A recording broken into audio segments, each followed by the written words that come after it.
Today's April 9th, 2020. I just want to point out this one very interesting development in the market that I think that's really, really important that we should become aware of. So let's take a look at this.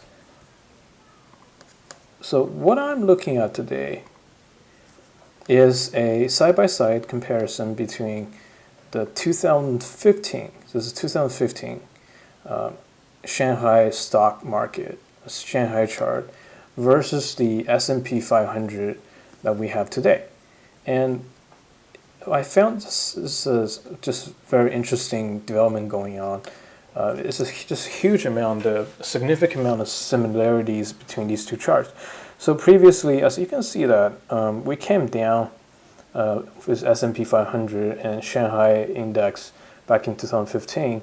The move is very, very similar. You can see that first for the Shanghai index, we came down about 17% to this point. Then we had a significant bounce. That's the first bounce. You can see that here, S&P, we also came down around 16%, about the same magnitude, and then we had a bounce, right? So that's the first significant bounce. Then we had several circuit breaker got triggered along the way, and eventually we reached the bottom. This bottom chart is just a daily percent change of basically a percent change, actually not daily, but bar by bar percentage change that we have here. You can see that for when we are close to the bottom, we have several very, very sharp, the volatility just kind of picks up as we are approaching the bottom. Eventually it dies down. The volatility actually peaked before we reach the bottom. You can see here the volatility actually peaked before we reach this bottom here for the Shanghai index. You're probably wondering what's going on here. As you can see here, we had a 5-day moving average, and for almost the entire time except the first bounce, the market was able to stay basically below the 5-day moving average until we had this significant move up and with this gap here. As you can see here, the market is essentially being rejected by 5-day moving average as we go down until we jump up and we kind of basically breaks through the 5-day moving average and consolidate right here, right? You can see the market, these two moves are extremely similar in terms of magnitude and also in terms of speed. As you can see here, sorry.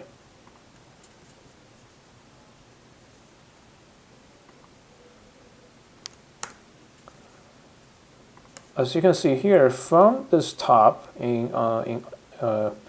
on February 19th, 2020, we came down about 35% in 156 bars, which is about 32 days. I think that's about 25 trading days. I could be wrong. I didn't count this. So in 25 days, we came down about 35%. If we look at the Shanghai one, back in 2015, we came down about 35% in about 26 days. That's 26 trading. Try 26 days. I think that's 25, 22 trading days or whatever. In terms of speed, if we really use this bar, we can get down to 30 days. So in terms of speed and magnitude, as you can see here, both a market price action of these two markets, although in a completely different time. One in 2015, when Shanghai reached 5,000, which is a very recent peak, it has never able to get back to that point. Right now, the Shanghai index is actually still hovering around 3,000 points, just to let you know. So you probably, and what I want to mention here, very importantly, as you can see that here, it doesn't take a genius to figure out that, to see that, these two charts are very similar, these two graphs in terms of magnitudes, in terms of the percentage, the speed, and everything is very similar. I want to bring your attention to what we are here right now, this April 9th, 2020. This really gets me kind of intrigued. You can see that here we bounce we bounced off and we had this kind of a resistance, this level formed here. And this price hasn't really reached this level. This price actually reached a little bit below this level, right? Between this level and this resistance. And you can see that I had a little line here. So we haven't reached, we're actually closing close to reach this level. But now we're getting kind of rejected here today. Today is a very low volatility day, right? You can see that right up here, the volatility just really decreased significantly along the way. Like you can see here, the volatility really decreased significantly along the way. And this is 5-day moving average. You can see that the price essentially really above the 5-day moving average here. The price is really above 5-day moving average, and we had a correction here, and we had a correction here. Does not take a genius to see that, you know, this huge amount of similarity between these two charts. And if you were able to figure it out, you know, very early on, these two market could have a lot of similarity, you could actually trade through this by just using this as a reference and make a lot of money, right?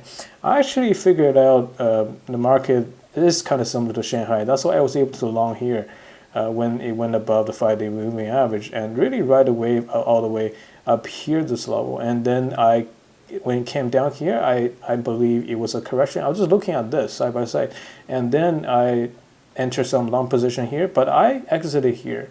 I exited right here because I really didn't think, I thought we had gonna have a consolidation like this, but we didn't. We actually broke through it and keep going up. So the behavior is slightly different here, but in terms of speed and the magnitude, it is again very similar. You can see that here we have a 24% increase from the bottom. Right here we have about 27% increase from the bottom. So in terms of speed and magnitude is also very similar. In terms of number of days, this is about 16 days, and this is about, today is 16 days, actually 16 days. Maybe I think 13 trading days of 12 trading days. So these two markets are very similar. What I want to point out is that so far these two markets are going almost identical to each other. Do you want to know what happened after this point? Imagine you are an investor right here. By the way, so the background fundamental news back in 2015 around this area is that the Chinese government actually, there were a consortium, what you call that, a cable. Basically, all the brokerage firms, all the investment banks, all the investment banks in China, they formed an alliance right here. That was the news. They formed an alliance and they became something called Team China. So the government basically basically it's like Federal Reserve, the Bank of China, the government basically allows all the investment banks to form a consortium at the bottom, and they became the Team China. That's what we call them, and they were buying up stocks heavily to really inject the liquidity into the market. The fundamental news back in the days is actually very similar to the news we're getting today. The Federal Reserve keep injecting money into the market. That's why the market bounced really hard.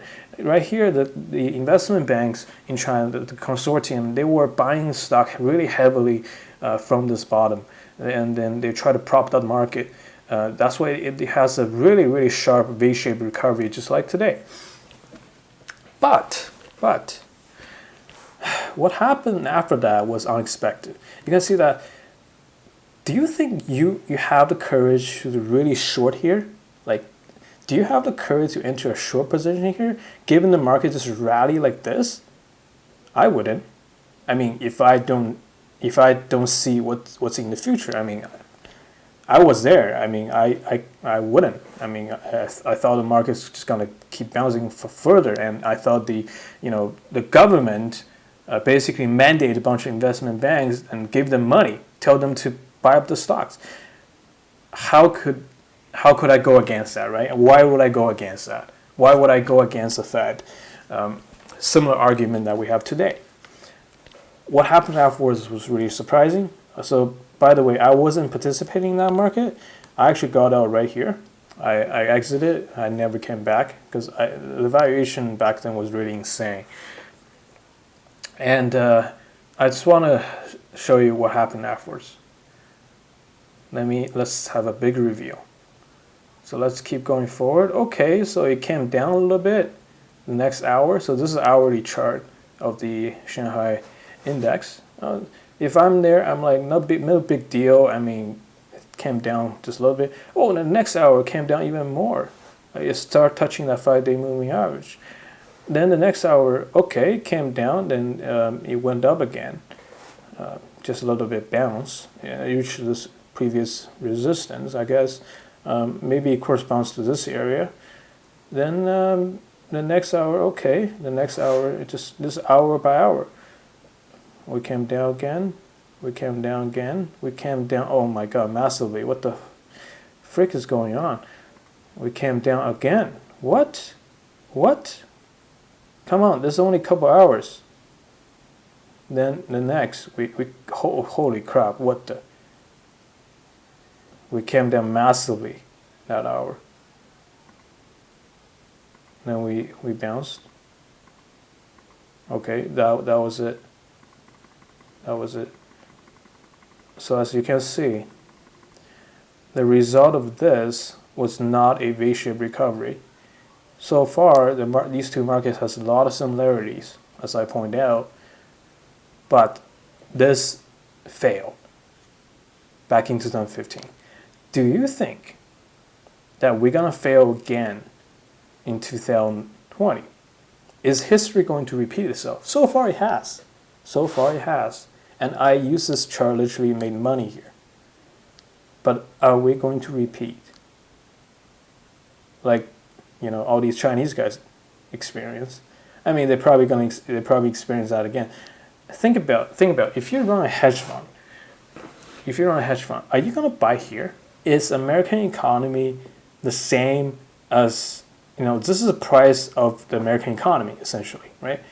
Is the American economy the same as June 2019 or February 2019? Come on, are you paying? We have a huge amount of unemployment. This is where I want to talk about fundamental data. I mean, the stock market doesn't really care about fundamental data in the short term, right? I mean, from a daily basis, I mean, freaking unemployment came in, 6 million people, 10 million people, whatever, it keeps ripping, right? The oil tanks, the stock just keep ripping. But eventually it's going to catch up to the market. The market is eventually going to reflect the GDP of a nation. As you can see here, eventually, if I'm a fund manager, I'm not buying here. If I'm smart money, do you think any smart money going to be buying here? If they haven't bought here, are they going to buy here? Or if they did buy, let's say some smart money did catch a bottom in just like a couple of days, literally 2 weeks, they made 25% on index. 25% on index. That's crazy return for the fund. Aren't they going to why not take some money off the table to protect your gains? And you don't have this kind of moves in the index for 2 weeks, you get 25% gain. That never happened. I mean, that happens very rarely. I mean, even this is more than 2 weeks. This is probably 4 weeks. I don't even know how many weeks. Let's see. This kind of magnitude is a 19% gain in 63 days. That's the quickest we've gotten so far last year. But this one is a 28% gain in only 17 days. If you're a fund, and plus most of these funds probably using derivative product, they're probably making like 200%, 300% by now. You gotta be an idiot to not take some profit off the table. So I think this is actually a very, very likely bull trap. If the market, the reason I think is like 90% chance it's a bull trap. And if the market goes like this and just goes up slowly and reach that point, give that time and space, I would think if this kind of scenario happened, I would think that is a legitimate V-shaped recovery. But this kind of stuff, come on. This kind of move, I mean, I already liquidated here, right? I'm not even in the market, except today I actually I bought some put options just for fun because it's just acting like this. Why not just gamble some of my money, right? The chance of this collapse is just so high. I just buy some cheap puts here. And I think that might be where we're heading towards. And by the way, let me show you what will happen afterwards. I'm just gonna run this just for fun, so you can see what's going on in that market in 2015 China, so you guys can have a historical lesson. You can see that here we came down. That was not a bottom. We actually went down even further down, and we went to 3,000. So maybe that was the bottom. I don't remember.